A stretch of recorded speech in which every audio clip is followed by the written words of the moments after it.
that rebellious 51st state of Canada, that Governor Trudeau is in big trouble. He needs to really get in line, or he's going to face some serious consequences. No Melania for him. No Melania for him if he doesn't toe the line. Your task will not be an easy one. Your enemy is well-trained, well-equipped, and battle-hardened. There is not a liberal America and a conservative America. There is the United States of America. Good night, and good luck. Hey, folks, it's Rick Wilson, your host, as always, on the Lincoln Project podcast, and I am joined today by a very special guest, my friend George Conway. Co-conspirator. Hey, co-conspirator. George and I will be residing soon in a beautiful, sunny bungalow in Gitmo. No. I've arranged for us to fly down to Mar-a-Lago to kiss the ring. Oh, well, that should be exciting. And I bought us both. I bought 4,000 copies of Kash Patel's children's book. His fairy tale book? Yeah, in the hope that he will show us some leniency. And I've scheduled a meeting with him so we can really talk through our issues. Our issues, and see what we can do to help, and what information we can provide about other people who have conspired against Donald Trump, and by calling him out as a criminal and stuff like that, and which we are no longer going to do, since I'm never going to refer to Donald. We are obeying in advance. I'm never going to call Donald Trump a psychopath again. Oh, never. No, that would be wrong. He is a stable genius. And you know what? It's very legal and cool. He is going to be the best president ever. Eggs will be free. Eggs will be absolutely free. We will be swimming in eggs. You won't even believe how many eggs you have. With all the free eggs that we get, people will be tossing them at us on the street. We will be covered in yolk. In a matter of weeks. And you know how we'll get there, George? We won't take those damn electric vehicles. We'll be using our free gas as well. Yes, our free gas, which we're going to get after we invade Canada. And the 51st state has rebelled too long. Syria is now for the taking. I mean, you remember Trump said about, I think it was Iraq, like, why don't we just take all the oil? Well, Syria. Well, actually, I don't think Syria has that much. Syria's not that great for oil, but I mean, but Putin will give us some in exchange for surrendering all of Europe. Well, and that just giving up NATO will let us focus. Drill, baby. It doesn't matter whether it's economical or not. And fuck all those windmills. They just kill birds, George. That's all they're here for. They're just here to kill birds. But I mean, that rebellious 51st state of Canada, that Governor Trudeau is in big trouble. He needs to really get in line, or he's going to face some serious consequences. No Melania for him. No Melania for him if he doesn't toe the line. That whole old rumor that Justin Trudeau was actually Fidel Castro's son when Pierre Trudeau's wife had an affair with Castro. She got around. She was a busy girl, but it would in some rumors gorgeous. I remember from the 70s, absolutely. Mm-hmm. But it would in some rumors. Are we being politically incorrect now? Always. Yeah. Okay. But it would in some rumors make Barron the grandson of Fidel Castro. Interesting. So was Fidel sending us his best or not? I think Fidel had no best by the time he shuffled off this mortal coil. Yeah. But you mentioned Kash Patel earlier, and I think I'm starting to. I mean, you and I both know that Donald Trump hasn't changed a bit. He is still crazy. He is still riddled with dementia. He is still going downhill. And so all the sideshow that we're seeing now in the beginning, and all the usual posturing of, he's going to put in all these people, that the Kash Patels, the RFKs, the Pete Hegseths, all the crazies. All of that really is going to be background noise, I think, as Trump starts to decline further once he's in office. I agree. Although there are going to the other thing that I think we're going to see a lot of. First of all, no one can tell him to shut his trap. Right now, he's enjoying himself. He's actually let's leave aside the merits of some of these people that he's appointed from RFK, a true conservative RFK, and Hegseth and Tulsi and Gates and all of these things. I mean, let's just set that aside. He's been on his best behavior. He really has. And this was also true, as you may recall, during the transition period. Oh, yes. In 2016 and 2017. That is correct. Because he is in his glory, right? He is at his own residence. Last time it was Trump Tower. This time it's Mar-a-Lago. Mm-hmm. And people are coming to kiss the ring. And right. He is now has the added benefit of realizing that he's not about to go to a federal or state prison anytime soon. Right. So he is right now as fulfilled as a needy and insecure, malignant narcissist can be at any given moment. Right. And people are not, he's the subject of some criticism, but it's, this is just the period of time, the interregnum, where it's just hard to gin up the energy to go hammer and tong at him because, frankly, he hasn't actually done anything yet. He's in the process of preparing to do bad things, and you can sort of see how the bad things are going to escalate. But it's not necessarily the most productive activity to go out there hammer and tong and saying, this is the end of the world, it's the end of the world, it's the end of the world, because it's a little early. Right. And I think that's sort of part of the problem with why people tuned out a lot of the criticism in 2017, 2018 about Trump is because, as one reporter who, an investigative reporter who put it to me, is just like, we turned up the volume too much on everything. And it becomes, but that's also how Trump works. I mean, flood the zone with shit and it's everybody used to. But so, there will be plenty of time when things actually go south, as they will, to point that out and say, well, see, we told you about this. Right. And that's sort of how that's done is really, that's where you and Stu and others are going to be masterful at. And I have some suggestions, actually. But we will have that conversation. But I mean, I think it's important for people. Yes, he is an evil force in the world. He's a malignant narcissist, and he is in command of this party and this machine right now. But his own flaws are generally Trump's undoing in things. Correct. They are generally he does the worst, and he causes the most damage to himself when he thinks he's riding high. Right. Okay. There are two things that cause him. I mean, one of the reasons why he is under the DSM. Has two personality disorders. Is that the personality disorder, narcissism, and sociopathy? You have those personality disorders have to cause distress in oneself or trouble for oneself. In other words, it makes you less functional than you otherwise might be. And some people say, well, but he's president of the United States. He got elected twice. He's got all this money. And, not that he actually lost a lot of money, but this guy should not have gotten indicted, not because he didn't commit a crime, but those are things, he did all those things to himself unnecessarily. Right. There was no need to take those classified documents. The guy doesn't even read. Okay. Right. He can barely he's barely literate. There was no, paying off the porn star. It's like it was the dumbest thing ever. Right. It wasn't like he was worried about Melania's feelings. Right. And the whole crazy January 6th thing. It's like this guy could have gone out. He was going to go out no matter what. And it was a total long shot. If he had just calmed down and acted dignified, he would, he wouldn't have been in the doghouse for 4 years. He wouldn't have been deplatformed. Actually, it turned out the fact that he was deplatformed oddly helped him because people forgot how fucking crazy he is. But, there's just so many ways in which he is self-destructive.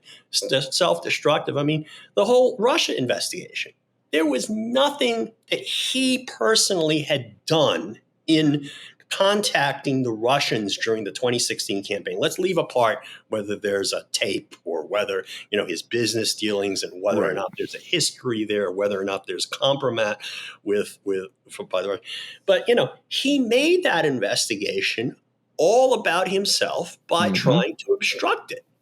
Yep. And so, he is self-destructive. And there are two circumstances where he does the most damage to himself. One is when he's being criticized. He's so easily triggered, as you and I know. But there are times when he feels like he's on top of the world. That's when he makes his biggest mistakes.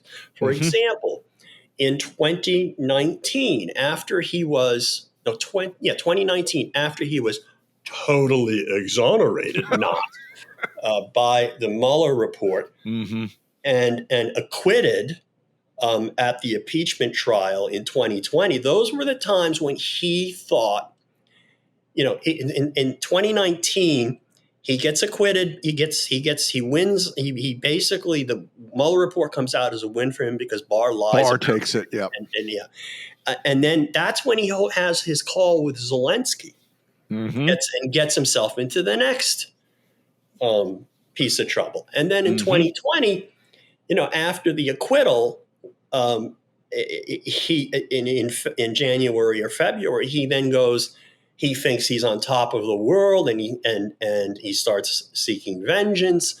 And then he thinks, then COVID hits and he tries to avoid it, but then he pretends like he knows what he's doing and that he understands it all and he's in charge of it, and he fucks that up. So to the point where the White House had to persuade him, his staff had to persuade him, we can't have you on TV anymore. Right after the debacle of shining a light up people's asses or whatever the hell he said, and injecting Clorox. Right. So he, so when he's under pressure or when he's flying high, and a lot of places in between, but those are the two things that sort of will trigger him. And right now he's in the process of flying high. He's going to come in flying high and he's going to overreach. And then people are going to criticize him, and then he's going to go batshit. And we're going to see the whole cycle again. He's got completely the wrong. I mean, look, he's dumb as fuck, but he's got the completely wrong temperament to be in charge of anything that, about President of the United States, because you're going to get criticized as President of the United States no matter what. No matter who you are or what you do. You could be the perfect president, and shit's going to happen and you're going to get blamed for it. Yep. And with him, he does stuff that he ought to be blamed for. And then it's a never ending cycle. He gets more angry. And now I think he's got less self-control than ever. Although right now he is conceitedly behaving himself, but that's because everybody's kissing his ass. Right. We're going to, this is going to be much, much worse. And there's nobody to push back on him. There's going to be even Reince Priebus push back on him. And there's not going to be Chief of Staff John Kelly bringing in books written by shrinks about Trump's mental illnesses to try to figure out how to work him. Right. Everybody's just going to say, well, boss, maybe you shouldn't do that. And he's going to say, and then somebody else is going to say, no, do it. He's going to do it. And then everybody's going to say, oh, well, that's just Trump being Trump. And it's, and nobody's going to hide shit from him the way Cohn from the fellow from Goldman Sachs. Gary Cohn. Yeah. Gary Cohn. And, it's going to be such a tremendous shit show that, it will be entertaining. I mean, bad for the country. It's not going to adversely affect me because I don't even know what the price of eggs are, and he's going to cut my taxes.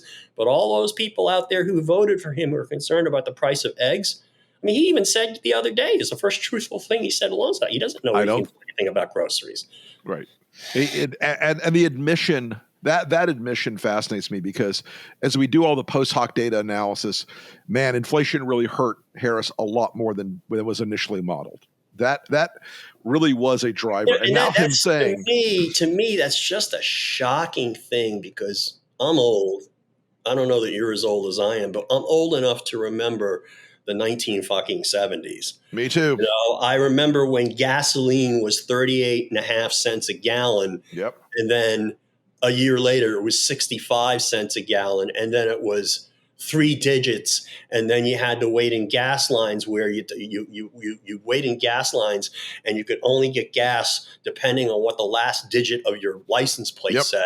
Odd or even days. You know, those were bad times. And then we had 2 recessions in a row caused by Jimmy Carter actually doing the one thing that a president has really done to help the economy over the long run, appointing Paul Volcker as chairman of the Federal Reserve, which figured 2 brutal recessions that finally squeezed inflation out of the economy. And we basically had, with a couple of bumps here and there, like the 2008, we've basically had low 30 inflation years.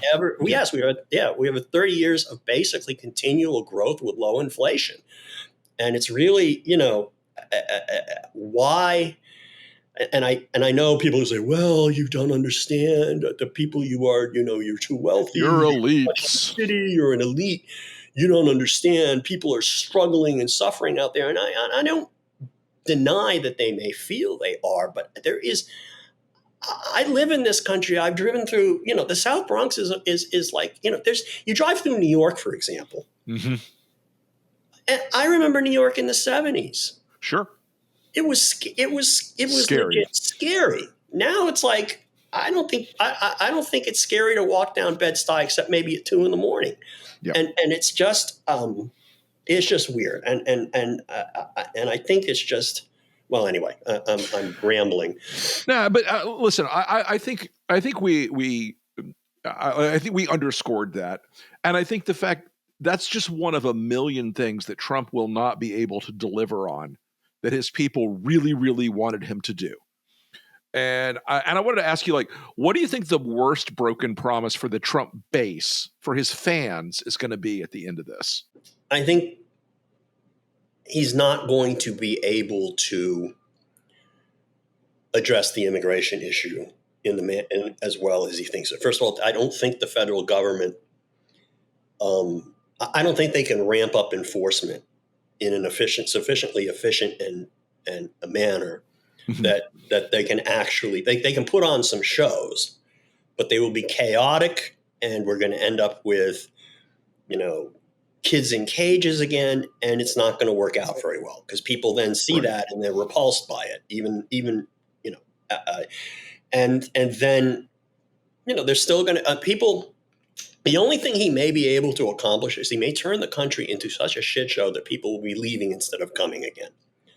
Okay, that's the irony is that people get all upset about immigration, and the reason why people want to come here legally and illegally is because of the traditional values of our country that involve, that basically involve freedom, rule of law, the rule of law. It's peaceful, generally speaking, and because of all those things, that stability leads to prosperity. And we may not be technically or the exact most prosperous country in the world, but the level of prosperity that we have compared to basically any randomly selected group of human beings in the history of Homo sapiens. I mean, we're in the 95th, 96th, 97th percentile. Easily as collectively, right? Right.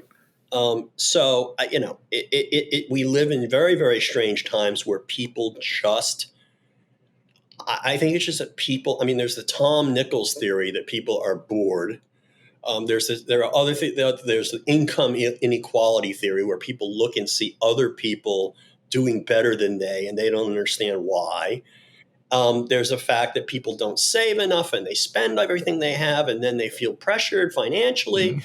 There's a lot of different things here that I think. And then there's just also, we live lives that are, people need to basically feel aggrieved about something every so often. But the problem is this sense of grievance, which raises dopamine levels, I think, in people's brains, leads them to do destructive things. And then what happens is people have to learn the hard way that that maybe things weren't as bad off as they were, and hopefully it doesn't end up like Germany in 1945. One of the things I think we know that Trump is assembling this team of suck-ups and sycophants and people who are unquestionably unqualified, but unquestionably much more loyal and obedient than the first administration. There's no Tillersons or Mattises or Cohns who are going to try to play games in the background. I was going to ask you about this. Who are you watching as the rising MAGA star? Because, the real talk here is Donald Trump is a lame duck already. Who do you think in this administration is going to try to become the next Trump, the next star from their perch in the cabinet or in the government? I think that whoever is that person has to be very careful. Because if Trump perceives that somebody is too ambitious, his instinct will be to tamp them down. I guess the reason why I think Mike Pompeo is no longer with us, right, is in part because there were these what would have been viewed by Trump as shenanigans during the post-election period in 2020, where he was talking to people about the 25th Amendment, but also, Pompeo just oozed ambition. Ambition. And that's why I don't think he's there anymore. Trump doesn't mind people who are ambitious as long as he views them as subservient to him. And that is how J.D. Vance is about to become vice president of the United States. Right. Now, that's a good question. Let me think of which of the characters do I think has the most ambition to be the heir apparent? I think that's the question you're asking, right? Yep. Well, obviously Vance. And I think Vance's strength is that he will know how to keep a low profile. And keep the boss happy in that regard. And he's already doing that. I don't know. I assume that's partly voluntary and intentional, because I think he is canny in the ways of manipulating a narcissistic sociopath. Oh, yeah. But I also, it is also something that maybe Trump is doing. I don't know. But obviously he's somebody who we need to look out for, but he's going to be quiet. And at the end of the day, I do not know, although he did do reasonably well spouting out lies in a semi-convincing manner against Tim Walz. I don't think he really has the charm or the charisma at the end of the day to pull it off. The other people who that's right. The other people who are ambitious, it is really, really hard to say. Hegseth, if he can stay sober, I don't know. I just don't think he has the confidence. You think he's going to make it? Yes, I do. I think he's not the worst pick. And that I'm not saying he's a good pick at all, but I think somehow the Pentagon brass will be able to handle him. They just keep the bar in his office well stocked, take him on a tour of the officers' clubs throughout the world to see if they are well stocked. I bet this is an interesting thing. Maybe some reader can look this, some viewer can look this up. I'll bet the Department of Defense is the largest purchaser of alcohol, except for maybe the Russian Defense Ministry, in the world, because it's got the biggest employee. It's got these PXs, we don't have a drunken force the way the Russians do, but it's this is the biggest employer in the country, or if not on the planet. And, it has its own stores and bars, and it's just like, it's its own little world. So it's probably one of the biggest purchasers of alcohol in the world. And, Hegseth is qualified for that. Who else can we talk about? Okay. Well, look, I think I think the one that I'm hearing from the Senate guys that they will go to the mattresses to stop is Tulsi Gabbard. That's good. hard even for Trump to lean on them. He's getting pushback from what I'm hearing that she's the one that they are like, this is the red line, boss. We're not going to go public about it with you, but you need to do the right thing here. I'm curious if that. I don't know how the process is. Well, will he go to the mat? He seems to be willing to expend political capital. He didn't seem to be willing to expend political capital on Matt Gaetz. He is willing to expend political capital on Hegseth, which at first we weren't sure he was going to do, but he started doing it. And he's definitely going to expend political capital on Kash Patel because he's a central part of the program. Oh, he needs cash. He needs cash because he absolutely wants to turn the Federal Bureau of Investigation into the Federal Bureau of Retribution. Absolutely. That is the most important thing to Donald Trump. Mm-hmm. But looking at all the other people, I do not see, as I say, other than Vance, I do not see who the next person is. There isn't a lot of talent in the Republican stable. That's the thing. I mean, they have managed to basically deter good and talented people from joining. I mean, they're basically rotting the Republican Party because good people won't do it. They know better. It's just not worth it to them. They may not decide for their own reasons and because it's just easier to go through life that way. They're not going to go out there and bang the drums the way you and I have. Right. Because they ultimately don't, they don't want to harm their businesses. Their fear of physical retribution. It's just not worth any one individual's person to do that. But I honestly don't see who the next person would be. And I don't. I've been thinking about it a lot lately, and while there's like a little bit of dynastic whatever in Trump's head, he hates his own kids.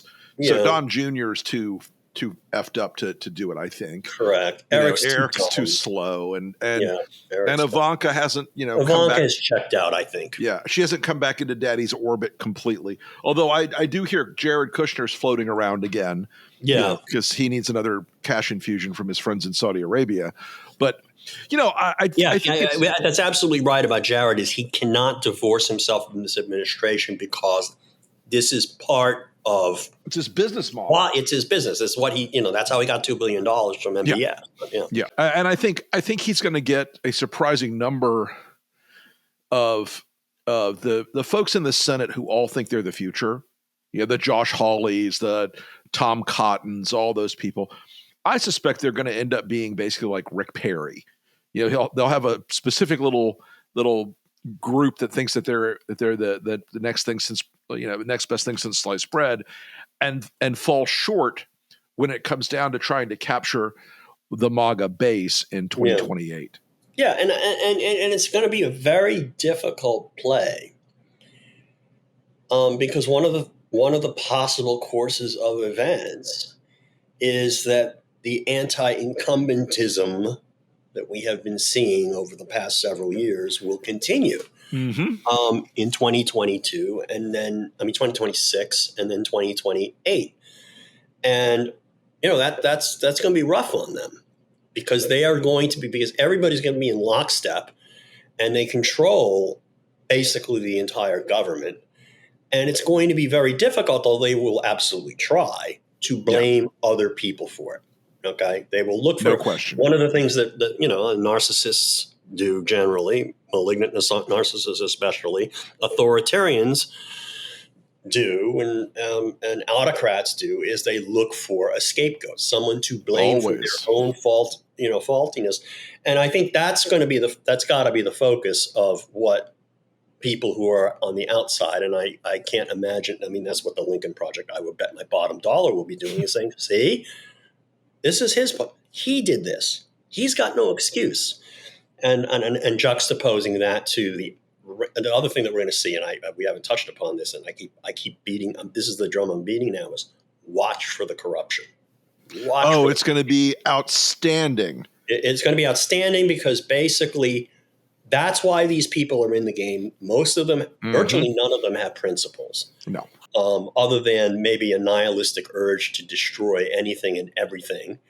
Right. The other thing they want is money. It's all about the grift. It's all about, hey, it's Boris Epstein was just simply being more direct and honest about. Yeah, holding up for money, but basically just put it down on paper. I know people are going around town. Former Trump staffers are going around town, basically saying, "I can help you plead your case before Donald Trump, and I can explain him to you." And in a much, which is less mob bossish than what Epstein is doing, but frankly of the same ilk. And, the corruption is going, and there's going to be a belief that the Justice Department will not do anything to these people. And I think that's going to be correct. I don't, you could have the ProPublica or the New York Times come out with a play for pay scandal of immense proportions. Briefcases full of cash. Right. Yeah, no, briefcases full of cash to purchase Trump sneakers in exchange for an ambassadorship. Right. And the odds of any investigation of that occurring is going to be basically no higher than the odds that Bill Barr was going to investigate the extortion of Ukraine by the president of the United States in connection with the illegal withholding of authorized funds to an ally. So we're going to see that, and it's going to be brazen, and there's not going to necessarily result in prosecutions, except to the extent that there may be overlapping state law issues, like what Bannon has in New York. But mostly, it will not. They will not have a fear of investigation either by Congress or by the DOJ, and it's going to be up to journalists to report these facts, and they will be able to report these facts because, as what happened with Boris shows, they like to tell on each other because they're all jealous of each other and they all want to knife each other in the back because these are the people who are attracted to working for a malignant narcissist. They have no loyalty themselves other than what serves their own interests.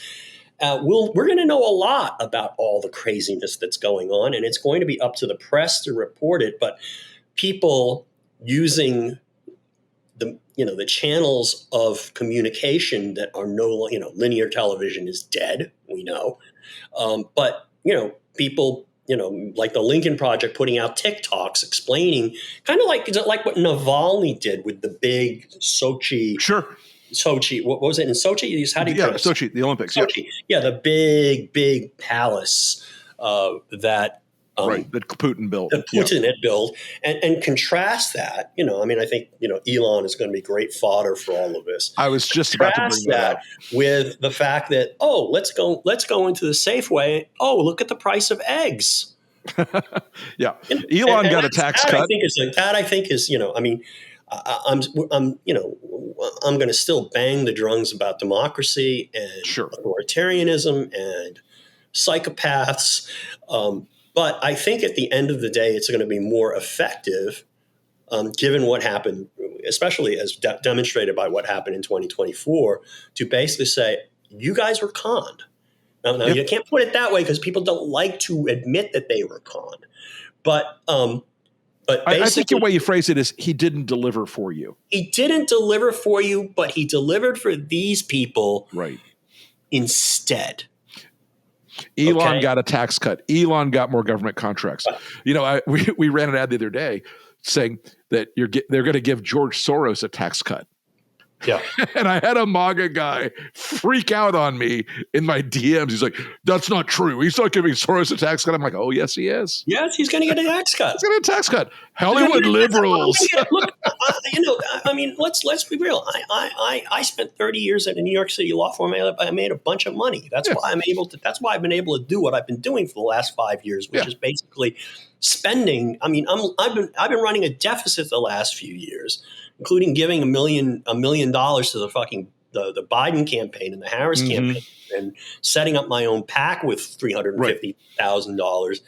and basically foregoing employment opportunities. Sure. The price of eggs, and I don't mean this to be snotty, is like, I couldn't tell you how much an egg costs. Okay. None of this, I'm going to get a tax cut. Yeah. A capital. I make my, all I do is I own mutual funds and they throw off capital gains, and my taxes are going down. Mm-hmm. So, if I were purely self-serving, I'd shut my mouth. I'd shut my mouth. I could have been a federal judge. I could have shut my mouth. Okay. Sure. I could have, my ex-wife tells me I could have been on the Supreme Court if I didn't fucking open my mouth. And, Trump is personally good for me. He's bad for the country. He's bad for my children because I want my children to live in a functioning, stable, democratic country that is not run by repressive autocrats.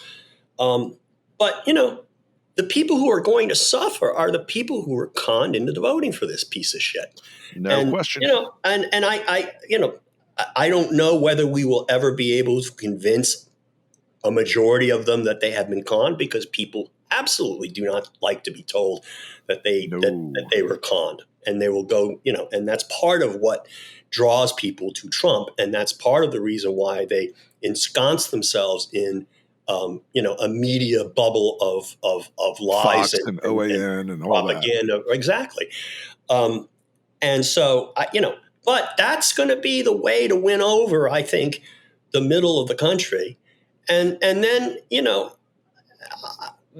if things get sufficiently bad, we may learn the lesson that other societies like Poland and Germany and countries that have been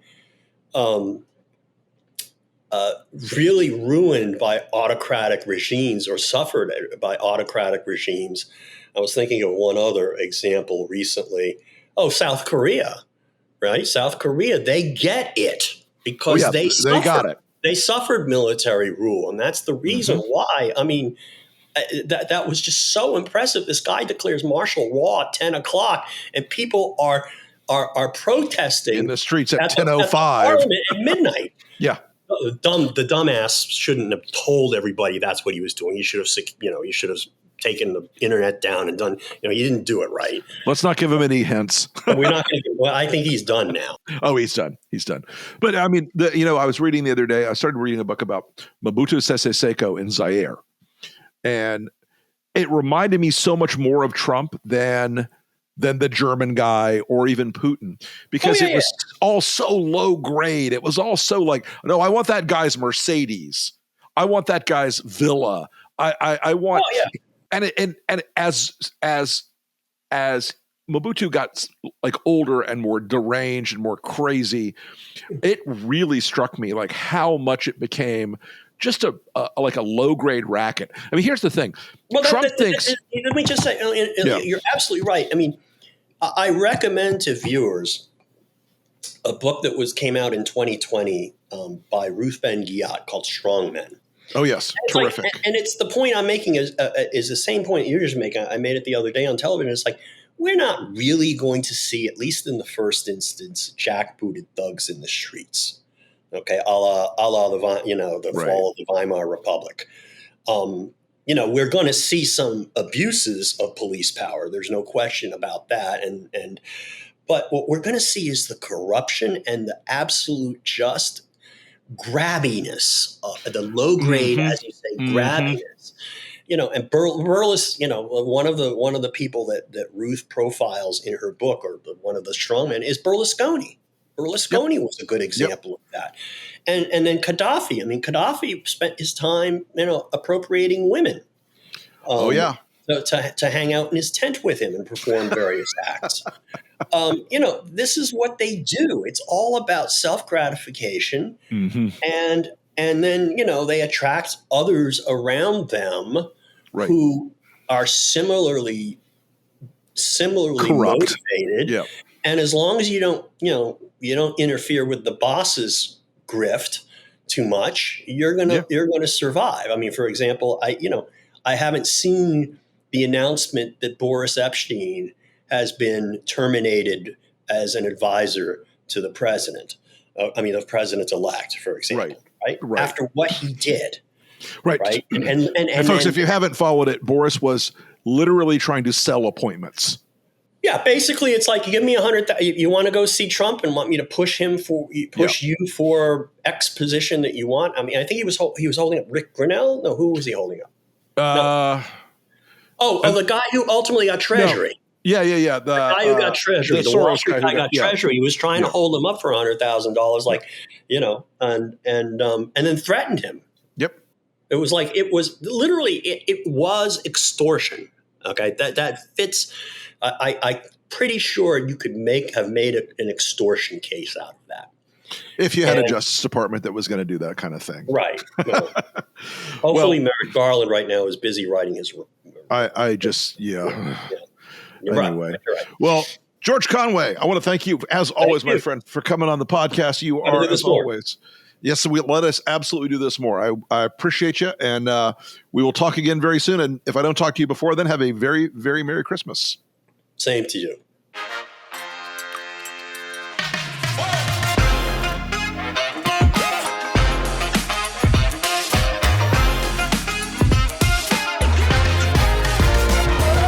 Good night and good luck.